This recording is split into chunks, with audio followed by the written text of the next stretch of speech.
Still there might be some people who have recently started, वो चाहते हैं कि नहीं ऐसा कुछ बता दीजिए जिससे हम लोग ये चीजें कवर कर सके। तो I would say focus on the major area जिसमें सबसे ज्यादा सेट्स आए हैं अपार्ट फ्रॉम डीआई, क्योंकि डीआई में अपनी हर क्लास में कहता हूं, मुझे लगता है एलआरडीआई का सबसे आसान पार्ट डीआई ही होता है। मॉक्स में तो आप जितनी मिस्टेक्स कर सकते हैं कीजिए, कोई बात नहीं। फाइनल एग्जाम वाले दिन अगर सीखने का मौका मिलेगा तो फिर फायदा क्या होगा, वो सीख के काम कहां आएगा मेरे। So keep writing मॉक्स right from now, अभी से शुरू कीजिए। चाहे आपने प्रिपरेशन अभी शुरू किया, पहले मॉक्स आपको अभी से लिखने शुरू कर देने चाहिए। Hello everyone, only 5 months are left for CAT, rather even lesser than that. हालांकि अभी तक हमें कैट की एक्चुअल डेट पता नहीं चली है।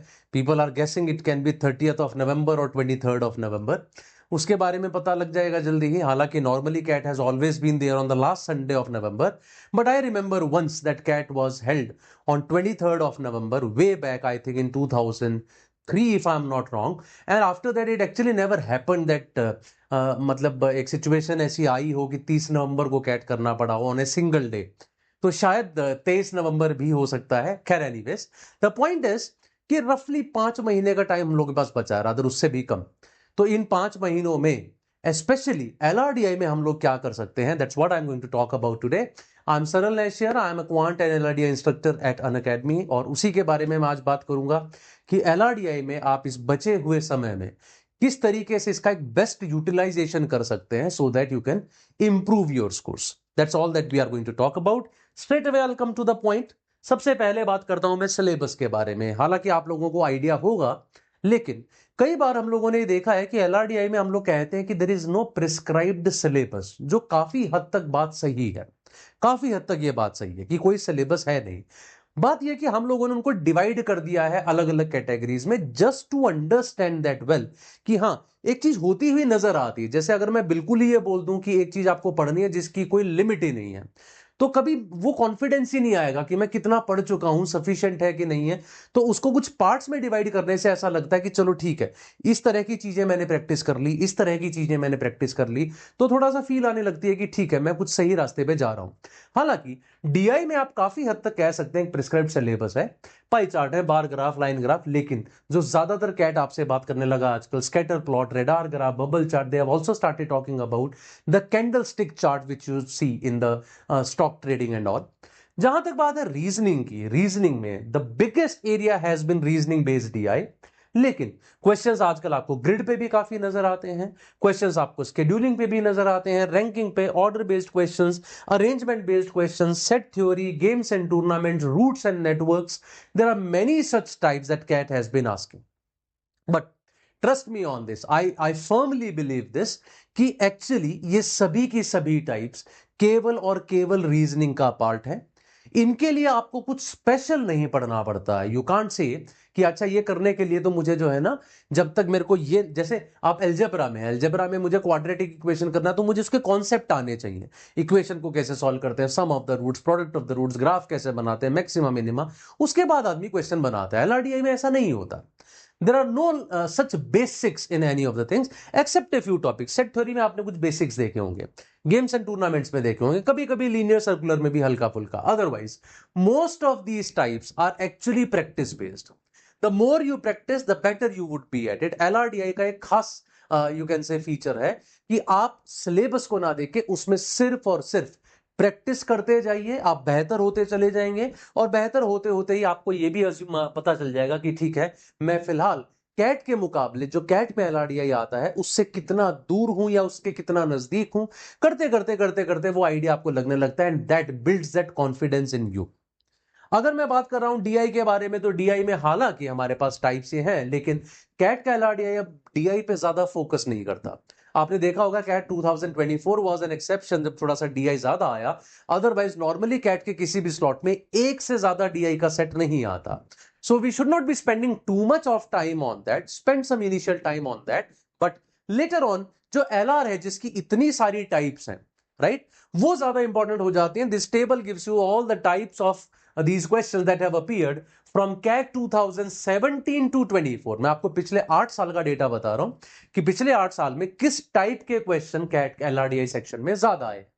ऑफ कोर्स मैंने इसमें डीआई नहीं डाला है, जैसा मैंने बोला डीआई बहुत ज्यादा नहीं आया है। For a person who is preparing for CAT 2025, right. और अब जुलाई का मंथ जो है उसमें हम लोग तकरीबन more than 1/4 of the month is also gone. तो जहां मैं जुलाई मंथ के बारे में बात कर रहा हूं, यहां से अगर मैं आगे देखूं तो कायदे से अगस्त सितंबर का टाइम तो हमारा इतना हो जाना चाहिए कि तब तक मैंने पूरा एलआरडीआई कर लिया और मैं सिर्फ और सिर्फ मॉक्स पे फोकस कर रहा हूं। तो यहां आने के बाद मेरे ख्याल से हम लोग अब ये नहीं कर सकते कि हम लोग चीजों के बेसिक्स पढ़ रहे हैं। No, that can not be done. You have to cover them very fast. Though still there might be some people who have recently started, वो चाहते हैं कि नहीं ऐसा कुछ बता दीजिए जिससे हम लोग ये चीजें कवर कर सके। तो I would say focus on the major area जिसपे सबसे ज्यादा सेट्स आए हैं अपार्ट फ्रॉम डीआई, क्योंकि डीआई में अपनी हर क्लास में कहता हूं, मुझे लगता है एलआरडीआई का सबसे आसान पार्ट डीआई ही होता है। सो सभी मंथ्स के साथ साथ ये डीआई करते रहिए। उसके अलावा you can divide the months according to these types. ये किया जा सकता है। जैसे मान लीजिए मैं जुलाई मंथ में ये दोनों चीजें करने वाला हूं, रीजनिंग बेस्ड डीआई और अरेंजमेंट बेस्ड क्वेश्चन, जिसमें लीनियर अरेंजमेंट, सर्कुलर अरेंजमेंट, हर तरह की टाइप आ गई। रीजनिंग बेस्ड डीआई बहुत कम इंपॉर्टेंट है हम लोगों के लिए, क्योंकि सबसे ज्यादा सेट्स अभी तक कैट में रीजनिंग बेस्ड डीआई पे ही आए। जुलाई के बाद अगस्त मंथ में यूज कर सकता हूं इन सारी टाइप्स को करने के लिए, कि अगस्त मंथ में मुझे mathematical AR, missing data, routes and networks, logic based and order and ranking based questions करने हैं।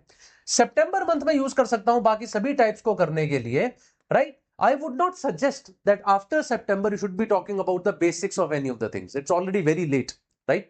But as I said, ये मैं उन लोगों के लिए बात कर रहा हूं जिन्होंने अभी शुरू की है प्रिपरेशन। बाकी लोगों के लिए आई वुड से ये आपका रिवीजन होना चाहिए एक तरह से, कि एलआरडीआई में क्या करें ताकि एक स्ट्रक्चर दिमाग में रहे।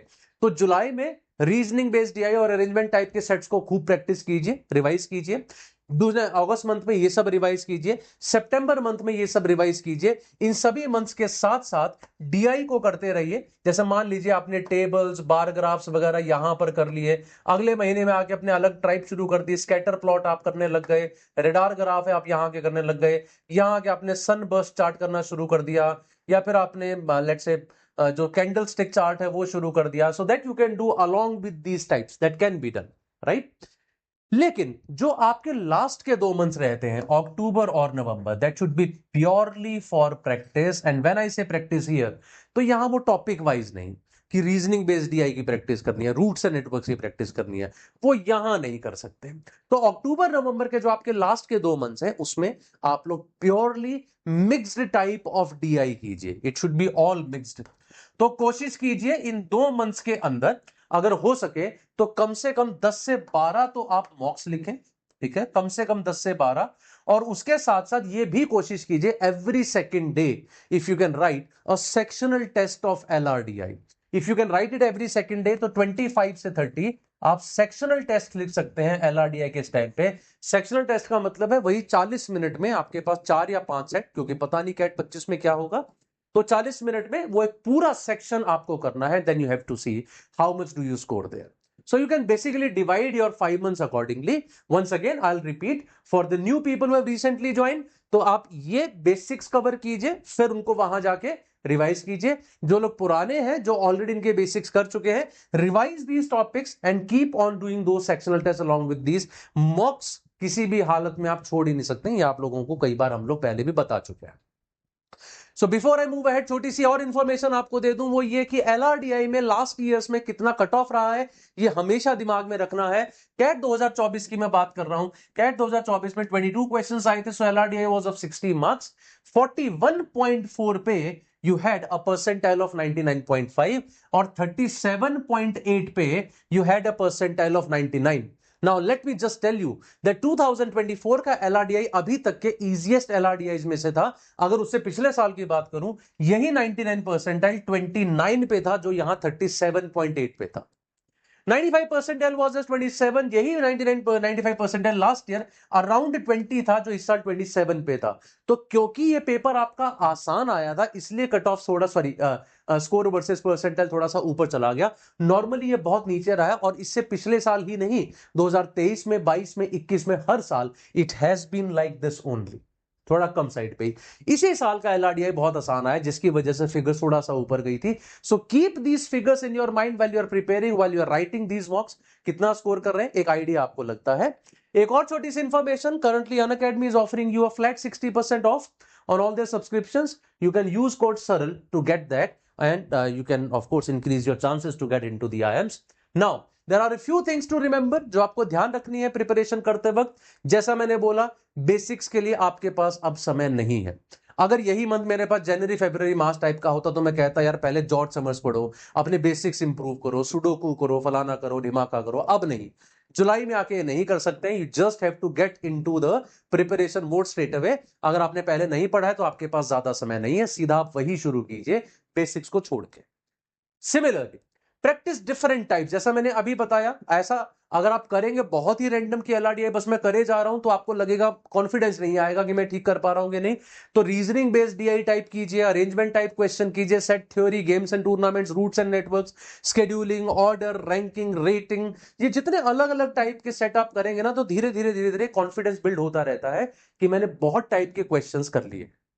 Third, PYQs are must. आपके पास कैट 2017 से लेके और कैट 2024 तक के सभी पेपर्स अवेलेबल हैं. सभी पेपर्स अवेलेबल है, which is around 20-21 slots. 20-21 slot के पेपर्स अवेलेबल है. देखा जाए तो सेट्स में तो बहुत सारे हो जाएंगे. There might be some more than 100 sets in all these years. I think some 115-120 sets. एक बहुत अच्छा सोर्स है आपके पास. और मैं कह रहा हूं कैट 2008 से पीछे के जो सेट्स हैं, कैट 2008, 7, 6, 5, 4, 3, 2, वो भी बहुत अच्छे हैं. वो आपकी प्रिपरेशन के लिए बहुत काम आएंगे. नॉट ओनली दैट, सेट भी आपसे पुराने पेपर आप निकालोगे तो बहुत अच्छे LRDI के सेट पूछता था, वहां से भी कर सकते हैं. IFT अगर आप करना चाहें, पुराने पेपर्स IFT के, वहां से भी कर सकते हैं. These are some of the very good tools through which you can actually do a lot of practice. And finally, बार बार कहते रहेंगे, फिर से कह रहे हैं, आगे भी कहेंगे, mocks are the most important thing for you. They show you the mirror. Mock देंगे तो पता लगेगा कहां मिस्टेक है, कहां कम रह रहे हैं, स्कोर कितना आ रहा है. ज्यादातर लोग हम मॉक इसी डर में नहीं देते कि मुझे पता लग जाएगी मेरी सच्चाई क्या है. होना बिल्कुल एग्जैक्ट ऑपोजिट चाहिए. अरे पता ही तो लगना चाहिए सच्चाई क्या है. इट इज जस्ट लाइक कि हम लोग पूरा हेल्थ चेकअप कराते हुए डरते हैं ना. क्यों डरते हैं? कि कभी कोई बीमारी ना निकले. अरे तो अच्छी बात है ना, बीमारी निकलाएगी तो पता लग जाएगी. उस स्टेज में ना चली जाए ना बीमारी की जहां पे पता लगने का फायदा ना हो. So it is just like that. मॉक्स आपको बताएंगे आपकी क्या मिस्टेक्स हो रही हैं और उसको आप इंप्रूव कीजिए. फिर अगले मॉक में इंप्रूव कीजिए, तीसरे में कीजिए, चौथे में, 5 में. मॉक्स में तो आप जितनी मिस्टेक्स कर सकते हैं कीजिए, कोई बात नहीं. फाइनल एग्जाम वाले दिन अगर सीखने का मौका मिलेगा तो फिर फायदा क्या होगा, वो सीख के काम कहां आएगा मेरे फिर. So keep writing मॉक्स right from now. अभी से शुरू कीजिए. चाहे आपने प्रिपरेशन अभी शुरू किया है पहले, मॉक्स आपको अभी से लिखने शुरू कर देने चाहिए. This is all from my side. Now, we have recently started a batch, Power Hustle batch, in which you see Alpa ma'am, Ravi sir and Logesh sir are going to teach you. So you can join that batch as well. Probably this would be the last batch that we'll be having for CAT 2025, which is not a crash course. Also, we are having CAT Summit 2025 on 13th July, 11th AM onwards. क्या सब है इसके अंदर वो आपको पता लगेगा जल्दी ही. You can also watch the video on YouTube where we have uploaded all the info about it. And these are the results that we have produced in the last year, as you can see on the screen. That's all from my side, guys. Thank you very much. I'm sure this is going to help you. Put it in the comment section if you have any further questions. I would be happy to answer that. Thank you very much. All the very best.